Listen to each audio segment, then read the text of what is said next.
దానయ్య ఉన్నారు, దుబ్బ దానయ్య. ఆయన ఇంటి దగ్గరకు వచ్చాం. ఎంత కడు పేదరికంలో ఉన్నటువంటి కుటుంబం అదే. ఒక్కడు ఆదరించలేదండి. అవగాహన లేదు, పూర్తి స్థాయి పేదరికంలో ఉన్నటువంటి పరిస్థితి.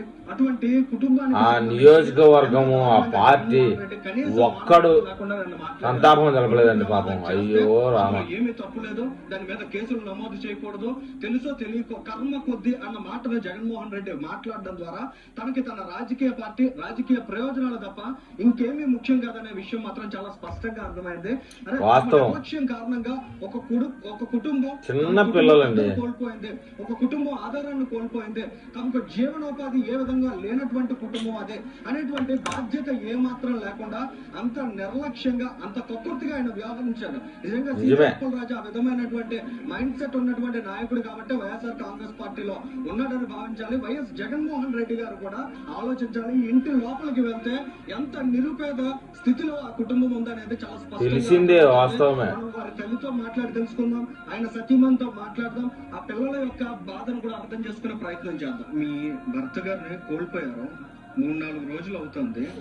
ఏ విషయంలో ఈ ప్రమాదం జరిగింది మీకు ఏమన్నా తెలుసా? అసలు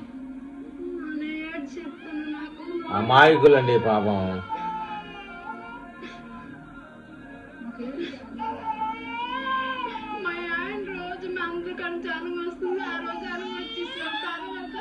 బండి గుద్దేసి నేను అంటున్నాను, నాకు అంత తప్ప నాకు ఏడలేదు.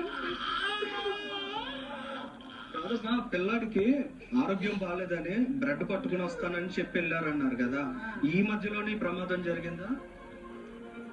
ఏం జరిగింది అసలు? చివరిగా ఇంట్లోంచి ఎప్పుడు వెళ్ళారు? విలేకరులు కూడా వాళ్ళని అడగడం బాధాకరమే, అయినా తప్పదు కదా. మందులు పెట్టుకొని వస్తాననేసి అన్నారు. తర్వాత మరి ఏటైందో జరిగిందో నాకు తెలియదు. ఏదో వచ్చి నాకు చెప్పగానే పడుకోబడిపోయింది, ఏదో రాగా చెప్పగా నాకు తెలిసింది, అంత తప్ప నాకేం తెలియదు. పిల్లలు కూడా ఏడుస్తూనే ఉన్నారు కదా, ఇప్పుడు తండ్రి లేని డాడీ అని ఇద్దరు నాకు భర్తీ చేస్తున్నారు. డాడీ ఏడమ్మా, డాడీ మేఘలకి వాళ్ళకి చెప్తున్నాను, ఏం సమాధానం నన్ను చెప్తాను చెప్పండి.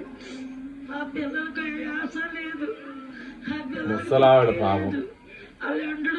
ఈవిడ బాగా సీజరి అప్పటి కుటుంబానికి ఖచ్చితంగా తగులుతుందండి. ఆ పిల్లలు గోస పెడతారు, గోలు పెడతారు. నాన్న పంచర్ అయిపోతారు పిల్లలు. మరి మీరు తల్లిగా ఏం చెప్తారు? జగన్ లాంటి వాళ్ళు ఇలాంటి మాటలు మాట్లాడితే వాళ్ళకి డబ్బు దానం ఉన్నదని వాళ్ళు గుర్తినారు. నా ఇల్లు తీసేనారు.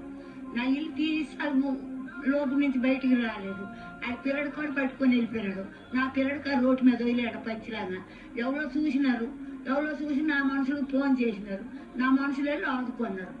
నా మనుషులే లేకపోతే మేము అక్కడే ఈడిపోతారు అయిపోతుంది.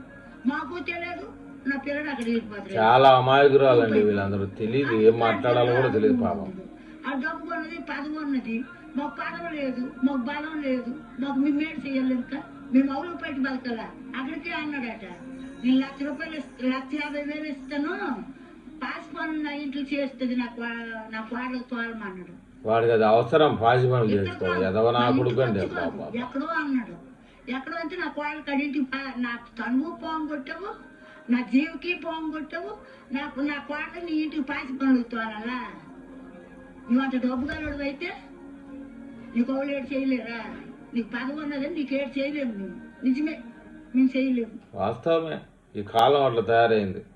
గొర్రెలు కాబరని చులకన అనుకుంటా ఉండే ఈ పార్టీ నగరాలకి ఒకసారి కూడా ఇంటి పెద్దరికం పోయింది. వీళ్ళకి చిన్న బిడ్డలు ఏడుస్తూ ఉండారే, నేనున్నా అన్న భరోసా ఇవ్వలేదండి వీళ్ళకి. ఇప్పటికీ చాలా బాధాకరమైన విషయం. జగన్మోహన్ రెడ్డికి వీళ్ళ కుటుంబం మీద ఎందుకో మరి చిన్న చూపు.